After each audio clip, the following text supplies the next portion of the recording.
कश्मीर में होने वाले केसर की खेती अब उत्तर प्रदेश के मैनपुरी में भी होने लगी है। जी हाँ, और खास बात यह कि इस खेती को करने वाला कोई युवा किसान नहीं बल्कि 60 साल से ज्यादा उम्र की एक महिला है, जिन्होंने YouTube पर देखकर इस खेती को सीखा और आज केसर की खेती से अपना एक अलग नाम कमाया, अपनी एक अलग पहचान बनाई है। हमारे साथ में इस समय मौजूद है शुभा भटनागर जी, जो मैनपुरी में केसर की खेती कर रही है। आपने केसर की खेती, वो भी इस उम्र में, कैसे अचानक? जहाँ जहाँ वहाँ राह वाली बात है। दृढ़ इच्छा शक्ति थी मन में, तो घर में डिस्कस किया पति से, बच्चों से, सबसे। तो सबके सहयोग से फिर हम लोगों ने डिसाइड किया कि इसमें हम ट्राई करते हैं, कोशिश करेंगे, जो कुछ हम सोचेंगे वो क्यों नहीं कर सकते। तो इसलिए हमने केसर पे अपना फोकस करा, तो केसर का डिसाइड किया करने का। फिर उससे हम केसर हमने शुरू किया, कश्मीर गए, सारा काम बीज वगैरह वहाँ से लेकर के आए, वहाँ की क्लाइमेटिक कंडीशंस यहाँ सारी हम लोगों ने करी, कोल्ड रूम बनाया, तो सारा वही सब मैनेज करके अब आज हमारा काम वो अच्छे से चल रहा है। और उससे सबसे ज़्यादा खुशी हमें ये है कि ये काम जो चल रहा है वो तो चल रहा है, उससे हमारी जो ग्रामीण क्षेत्र की महिलाएं हैं वो बहुत लाभान्वित हैं और बहुत खुश होकर काम करी। कम से कम 20-25 महिलाएं इसमें काम करती हैं। यहाँ पर केसर की खेती जब आपने शुरू की, क्योंकि एक बहुत बड़ी चुनौती है क्लाइमेट, मौसम, तो यहाँ पर किस तरह से उन चीज़ों को आपने हैंडल किया, किस तरह से यहाँ पर उस खेती को शुरू किया, प्रशिक्षण कैसे लिया? प्रशिक्षण नहीं लिया, लेकिन हमारे पति का कोल्ड स्टोरेज है, हस्बैंड कोल्ड स्टोरेज देखते हैं, तो उनको नॉलेज थी इस चीज़ की खाली। तो हम लोगों ने एक कोल्ड रूम बनाया और जो कश्मीर के सारा 8-10 साल का हम लोगों ने पूरा डेटा वो रिसर्च करा, उसे पता करा कि क्या रहता है। तो उसी हिसाब से हम लोगों ने चिलर वगैरह लगा के, ह्यूमिडिफायर, ये सब करके, तो वो क्लाइमेटिक कंडीशंस यहाँ पे मैनेज करी कोल्ड रूम में, वही सारी टेम्परेचर वगैरह, कंट्रोल्ड एनवायरनमेंट। तो उसके हिसाब से फिर हम लोगों ने ये बीज लगाए। कब शुरू किया था यहाँ पे आपने पहली बार? ये हम लोग जुलाई में गए थे, अगस्त में हमने बीज लगाया। किस साल में? लास्ट ईयर 2023 जी। अभी क्रॉप मिल चुकी है आपको? एक क्रॉप निकल चुकी है। कितनी निकली? 2.2 kg लगभग। 2.2 kg, तो काफ़ी अच्छा प्रोडक्शन हो गया जी, बहुत अच्छा हो गया। कितने क्षेत्रफल में ये आपने लगाया हुआ है, कितना बीज लाए, थोड़ा सा ये बताएंगे? 2000 किलो बीज लाए और 560 स्क्वायर फीट में लगाया, तो उसमें से हमें 2.2 kg का प्रोडक्शन मिला। बीज जो इसका आप लेके आए, फिर ये जो प्रोडक्शन आपको मिला, तो इसको आप मार्केट कहाँ पे करते हैं? क्या कहीं बाहर भेजते हैं या खुद उसको छोटे स्केल पे से बेचते हैं, कैसे करते हैं? नहीं, अभी बाहर तो नहीं भेजते और अभी फ़िलहाल कुछ विचार भी नहीं है। डिमांड तो है बाहर से, लेकिन अभी हमारा मन ये है कि अपने ही कंट्री में इसका वो करेंगे हम सेल, और डिजिटल मार्केटिंग करेंगे उससे, तो ऑनलाइन सारा।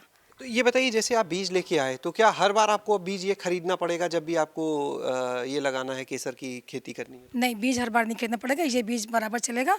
और अभी ये बीज इसको मल्टीप्लाई के लिए रख दिया है, मल्टीप्लिकेशन चलता है इसका, तो यही बीज मल्टीप्लाई होकर के फिर हम दोबारा से इसी को यूज़ करेंगे। और अगर हम अपना एक्सपेंशन करेंगे, बढ़ाएंगे काम, तो हमें थोड़े बीज की ज़रूरत पड़ेगी, तो हम उसके लिए लाएंगे, वरना तो ये बीज क्या लेगा, मल्टीप्लाई करता है बीज।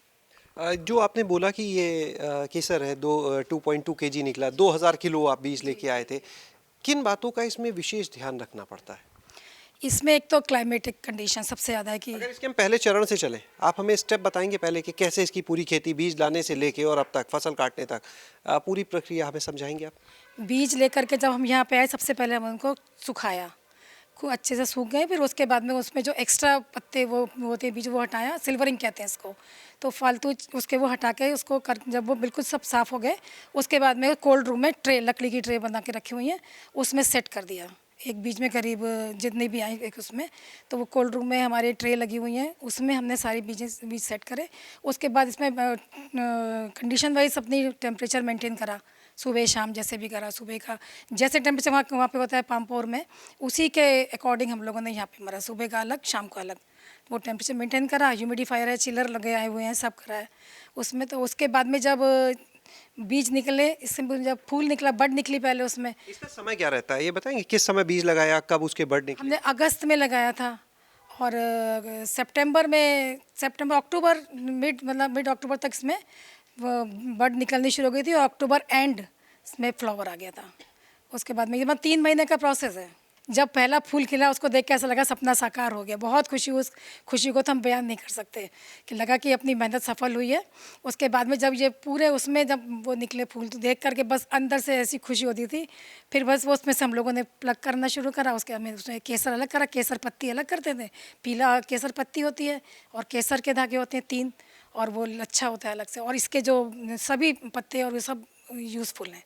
अकेले आप पूरा मैनेज कर रहे हैं या किसी और के सपोर्ट से? नहीं, घर में अकेले तो ये कर ही नहीं सकते, संभव ही नहीं है हमारे लिए कर पाना।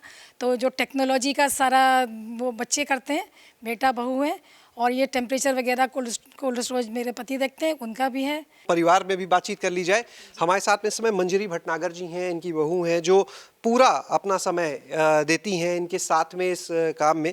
मंजरी जी बहुत बहुत स्वागत है। नमस्कार सर। माँ ने एक दिन ये बात रखी डिनर टेबल पे, तो पता चला कि वो कुछ करना चाहती है, तो मैं बहुत ज़्यादा उत्साहित थी। शायद सबसे ज़्यादा उत्साहित उस समय मैं ही रही होंगी, क्योंकि एज ए वुमेन लगता है कि अगर मेरी माँ भी कुछ सोच रही है, करना चाहती हैं, तो कुछ अच्छा ही सोच रही हैं। तो जब उन्होंने बताया तो मैंने उनका फुल सपोर्ट किया और अभी भी कर रही हूँ। यहाँ पर हमारे साथ में अंकित जी भी हैं, शुभा जी के बेटे हैं, वो भी अपने काम के साथ में पूरा इसमें समय देते हैं। अंकित जी बहुत बहुत स्वागत है आपका भी। Thank you. अंकित जी क्या भूमिका निभाते हैं फिर आप? हमारी भूमिका रहती है कि किस तरीके से हम इन लोगों को सपोर्ट करें। जैसे ने कोई भी रिक्वायरमेंट है, अब जैसे मेरी और पापा की जो भूमिका है, अब वेंडर्स बहुत सारे हैं, जैसे अब आपको रूम बनाना है तो उनसे इंटरेक्ट करना, अब अगर इसको मार्केट करना है तो उसको मार्केट कैसे करना है, या जो भी इसमें टेक्नोलॉजी यूज़ करनी है, कहीं इसको ऑटोमेट करना है। जैसे हमारी जो फार्म है ये काफ़ी हद तक ऑटोमेटेड है, हम अपने मोबाइल से ये सब चीज़ें कंट्रोल कर सकते हैं। बार बार इन्हें लाइट चेंज करने के लिए जाते हैं वो, क्योंकि अभी पहले साल किया तो सीखना ज़रूरी है, लेकिन हम लोगों ने उसको इस तरीके से किया है कि हम उसे अपने फ़ोन से कंट्रोल कर सकें। तो वो ऑटोमेशन पर्सपेक्टिव से, वेंडर इंटरेक्शन पर्सपेक्टिव से, इन सब चीज़ों से हम लोग कोशिश करते हैं कि हेल्प करें, सहयोग करें। यहाँ पर देखिए एक टेम्परेचर क्लाइमेट कंट्रोल भी है और दूसरा एक पार्ट है लाइटिंग जो होती है, तो क्या उसको भी कंट्रोल करना पड़ता है? बिल्कुल करना पड़ता है। अब आप अगर एक नॉर्मल सी चीज़ देखें, जैसे ये बीज जो होते हैं ये सब अलग अलग साइज़ के होते हैं, तो अब जब ये बीज अलग साइज़ के हैं तो अगर ये नेचुरल क्लाइमेट में हो रहे हैं तो ये ज़मीन से थोड़े टाइम के बाद बाहर निकलेंगे। जो छोटा होगा वो और बाद में निकलेगा, तो जो बड़ा बीज है उसको लाइट पहले मिलेगी, छोटे को बाद में मिलेगी। तो उस तरीके से हमें ये कंट्रोल करना पड़ेगा। प्लस दिन भर लाइट की इंटेंसिटी अलग रहती है, कभी दोपहर में जब हम देखते हैं सबसे ज़्यादा तेज़ होती है, सुबह देखते हैं थोड़ी हल्की होती है, शाम को थोड़ी हल्की होती है। तो उस तरीके से हमें लाइट कंट्रोल करनी पड़ती है, क्लाइमेटिक कंडीशंस कंट्रोल करनी पड़ती हैं। पानी इसमें नहीं पड़ता है तो इसमें नमी जो हमें देनी है, जिसके थ्रू ये अपना पोषण करके ग्रो करें, तो वो सब चीज़ें हमें कंट्रोल करनी पड़ती है और हम इसे कंट्रोल एनवायरनमेंट में करते हैं। शुभा जी एक चीज़ आपसे ये जानना चाहेंगे, जो जब आपने केसर की खेती शुरू की थी तो उससे पहले आप कश्मीर गए, वहाँ पे एक आइडिया लिया होगा कितने बीज लगाने पे कितना केसर उत्पादन होता है, तो वो उम्मीदों के हिसाब से या जैसे वहाँ होता था उतना मिला या उससे कुछ कम ज़्यादा? नहीं, हम लोग अपने हिसाब से लेकर के आए कि जैसा हमको कर पाना था, जितना हमको लगा था। हमको उनके हिसाब से नहीं करना, वो तो प्रोफेशनल है। हमारा फर्स्ट चांस था तो हम लोग अपने हिसाब से हमने बीज लिया, 2000 kg बीज लिया हम लोगों ने। उसको हमने अपने, और जो हमारा स्पेस था उसके अकॉर्डिंग यहाँ के हिसाब से स्टडी आपने की तो वो लगता है जो आप एक उम्मीद करके चल रहे थे उतना प्रोडक्शन मिल गया आपको? जी उतना मिल गया, 2.2 kg मिल गया, अच्छा प्रोडक्शन है। तो यहाँ पर आप शुभा जी को सुन रहे थे। संजीव भट्टागर जी जो इनके पति हैं वो भी पूरा समय देते हैं, साथ में हमारे साथ मौजूद है। संजीव जी आप तो पहले से व्यापारी हैं, कभी सोचा था कि आपकी पत्नी इस एज में, भाई जीवन भर काम नहीं किया, गृहिणी रही, और इस उम्र में आके कभी वो इतना बड़ा व्यापार कर जाएंगी? नहीं, क्या हमने कभी सोचा था, पर इनके जब लास्ट ईयर दिमाग में आई तो हमने पूरा काम करो, सहयोग करेंगे हम लोग, देखेंगे, और इन्होंने काम किया और सफलता मिली। आगे के लिए क्या प्लानिंग्स हैं आप लोग की इस अपने काम को लेके? आगे चैम्बर हम लोग साल फिर एक और बढ़ा रहे हैं। देखिए एक चीज़ और आती है, केसर का आपने ये पूरा प्रोसेस हमें बता दिया, इसमें सिंचाई के पार्ट पे आए। सिंचाई का भी ध्यान देना पड़ता है, जैसे बाकी जो फसलें होती हैं खेत में, सिंचाई बहुत महत्वपूर्ण चीज़ है, यहाँ पे भी ऐसा है? जब बीज हमारा कोल्ड रूम में लगा होता है उस वक्त में कोई सिंचाई नहीं देनी होती, जो जितना उसको पानी की ज़रूरत होती है वो ह्यूमिडिफायर के थ्रू मिलता है, नमी के ज़रिए। और जब हम वो यहाँ वो उसके बाद में फूल निकालने के बाद में जब हम बीजों को मल्टीप्लिकेशन के लिए रखते हैं तब हमें थोड़ी हल्की सिंचाई करनी पड़ती है जिससे वो नमी बनी रहे। जो केसर है जब कोई शुरू करता है खेती तो उसका बीज जो है, हम चाहेंगे आप बताएं कितने रुपए किलो के हिसाब से आप लोग बीज लाते हैं, और उसके बाद जो इसकी बिक्री है वो लगभग कितना हो जाता है? बीज तो करीब 550 रुपये केजी के हिसाब से लिया था। बाकी तो उसमें तो वो चलता रहता है, ऊपर नीचे होते हैं रेट्स का, एक पर्टिकुलर रेट नहीं है फिक्स। तो हम लोगों को तो 550 के हिसाब से हम लोग लाए थे। और उनका हम लोग अभी बीज को बेचने का तो अभी हम लोगों ने कुछ नहीं सोचा है बस। लेकिन जो सेल करेंगे तो उसमें अभी तो नहीं एकदम से हम लोग को वो उसका हो पाएगा प्रॉफिट, क्योंकि अभी तो शुरुआत ही, वो बीज भी कम थे और अभी प्रोडक्शन भी उतना नहीं है।